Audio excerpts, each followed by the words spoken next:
Good morning, children. Recently, we completed the chapter Bank Reconciliation Statement and we learned about cash book and passbook and how to prepare bank reconciliation statement.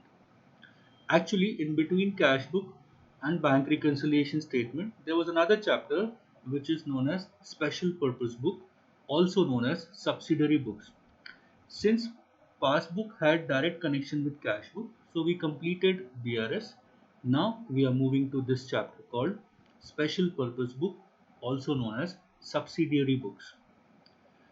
Children, when we prepared cash book, that time we have seen that the purpose of preparing cash book is to record cash transactions and bank transactions. This reduces the burden on the main journal, the book of original entry, because all cash and bank transactions are recorded in cash book. Similarly, there are other subsidiary books which are prepared to record a specific kind of transactions, and we are going to see these books one by one in this chapter known as subsidiary books. Journal is further subdivided into books of original entry as there are number of transactions in a large size business firm. Therefore, it is subdivided into number 1 cash book, number 2 purchases book, number 3 sales book, number 4 purchase return or returns outward book, number 5 sales return or returns inward book, and lastly journal proper, which means a journal. Now children, among these six you are familiar with this sixth one, journal, as a full chapter, and you are also familiar with the first one, cash book. These two are also subsidiary books. We are going to learn about the four new subsidiary books known as purchase book, sales book, purchase return book, sales return book. So the further line says the above books are called books of original entry or special purpose books or subsidiary books. Why do we call these books as books of original entry? Because the transactions directly go into these books without going in any other format. That is why all these six formats or books of accounts are known as books of original entry. Why do we call them as special purpose book? Because they are prepared to record specific kind of transactions in each of them. I hope this is clear to you all. Now, in the beginning, I told you that we prepared cash book to record cash and bank transactions. I hope you all agree with this. So, the specific kind of transactions recorded in cash and bank is either cash or banking transactions.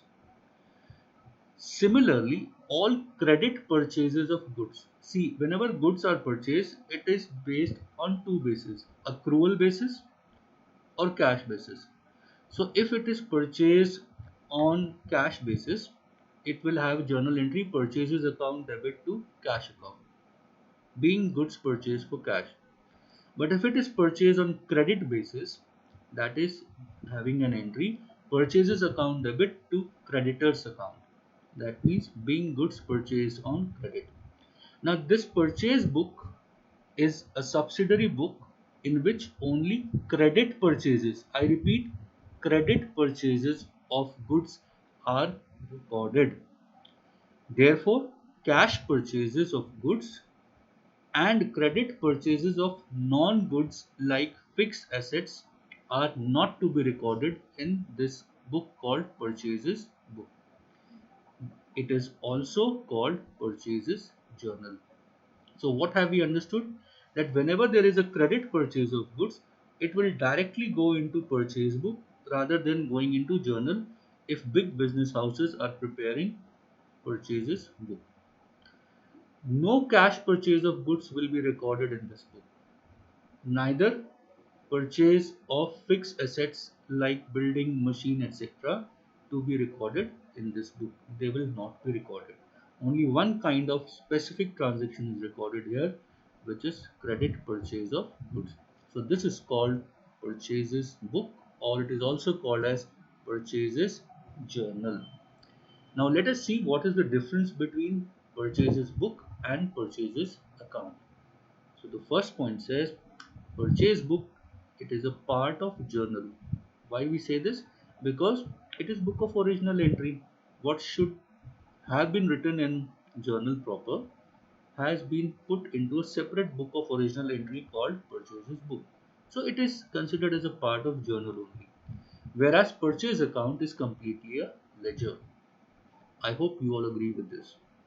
Now the format in purchase book does not have debit and credit columns. It does not have debit and credit columns.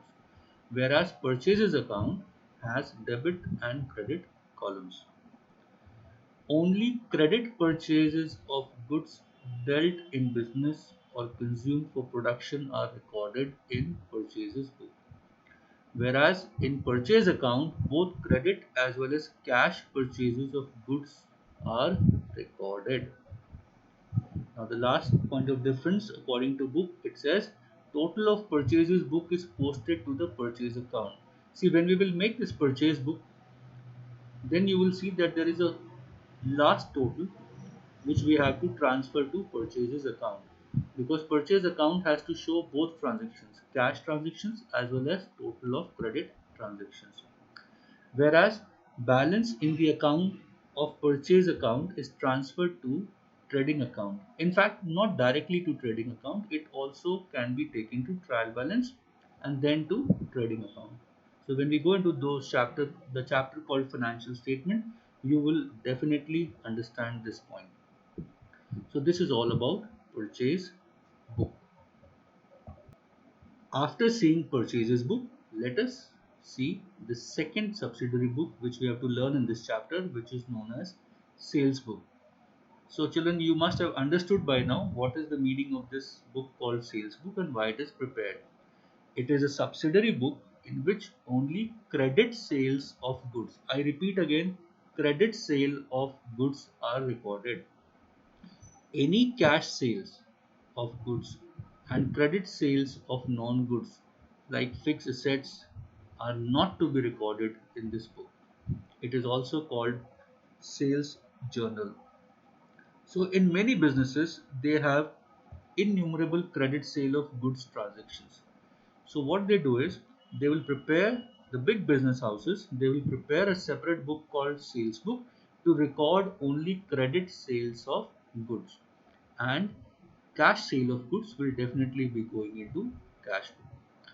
So here we see a difference table between sales book and sales account. The first point of difference is sales book is a part of journal book just like a purchase book, and then sales account is a part of ledger, or it itself is a ledger. Then like ledger account, sales book does not have debit and credit column, whereas sales account has debit and credit column because it is a ledger format. Only credit sale of goods are recorded, whereas in sales account, credit as well as cash sales of goods are recorded. And finally, the total amount of sales book for credit sale is posted or transferred to sales account, whereas the balance of sales account is transferred to the trading account in financial statement, and we can take it in trial balance also. So this is about sales book. So you have seen it, quite simple to understand that purchase book will record only credit purchases of goods and sales book will record only credit sale of goods.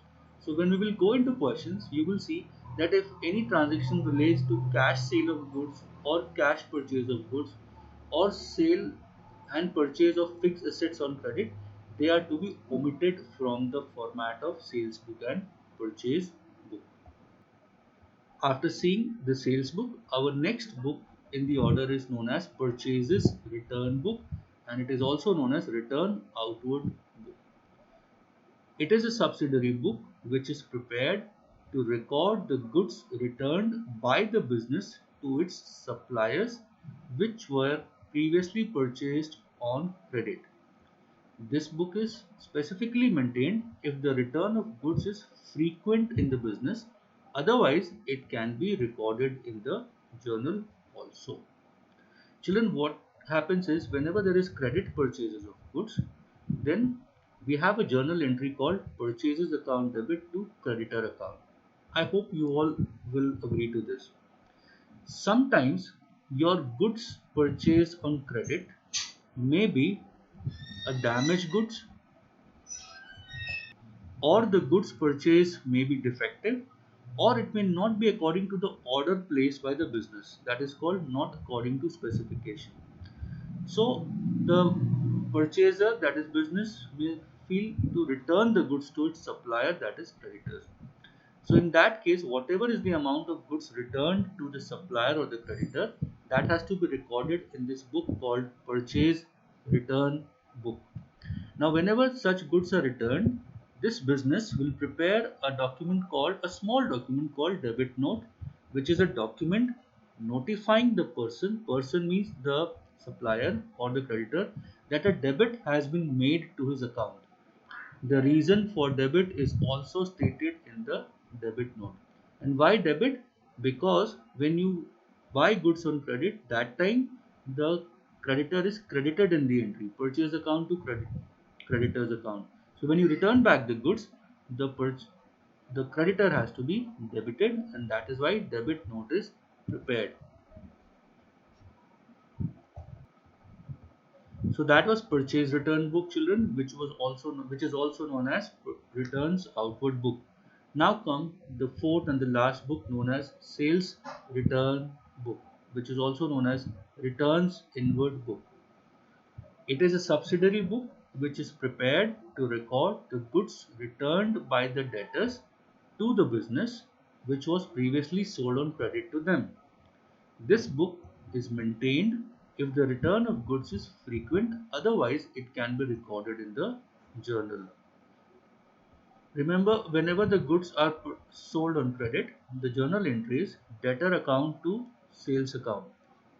This is the entry being goods sold on credit, and your customer becomes your debtor.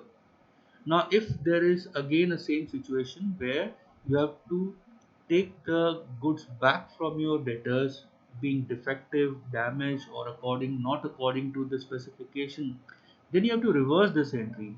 The entry become sales return to debtor, and the debtor is credited in the journal entry. Hence, the business will prepare a document known as credit note. It is prepared when goods are returned by the purchaser, that means the debtor, to the business. And this credit note is a document evidencing that a credit entry has been recorded to the account of the debtor. So when we are going into the chapter in our online class, we will see how debit note or credit note looks. So now we have discussed all these four books, which are the main part of our chapter, that is purchase book, sales book, purchase return book, and sales return book. Previously we have also seen cash book. So now you can say that cash book records cash and bank transactions, purchase book records credit purchases of goods, sales book record credit sales of goods, purchase return book records the returns made by the business to the creditors, and sales return book records the returns made by the debtors or customers to the business. So these transactions go directly into these five books, and whatever remaining transactions of the business are there, they will go to this last one called journal proper. For example, depreciation on furniture. Whenever there is a depreciation on furniture, the entry is depreciation account debit to furniture account, and it is not related to any of these five books. I hope you will agree. Neither cash book, nor purchase book, nor sales book, nor return book. It has to go in journal proper as a journal entry. Then I can give another example. Salaries outstanding. So salaries account debit to outstanding salaries account. It has no place in the above five books, so it has place in journal. Prepaid rent account. Prepaid rent account debit to rent account. So that will also be recorded in journal proper. So children, this is our chapter subsidiary books all about, and in our online classes we are going to see how we are going to prepare our four subsidiary books which we have discussed in this chapter: purchase book, sales book, and both returns book. So I hope this simple theory you have understood, and when you read the book, you will be very well versed with what is the content of these books, and we are going to start in online class how to prepare these subsidiary books. This is all about today's class. Hope you've understood. This is one of the simplest chapter in the syllabus, and you must do it nicely. Thank you all. Have a nice day. Take care, children. God bless you.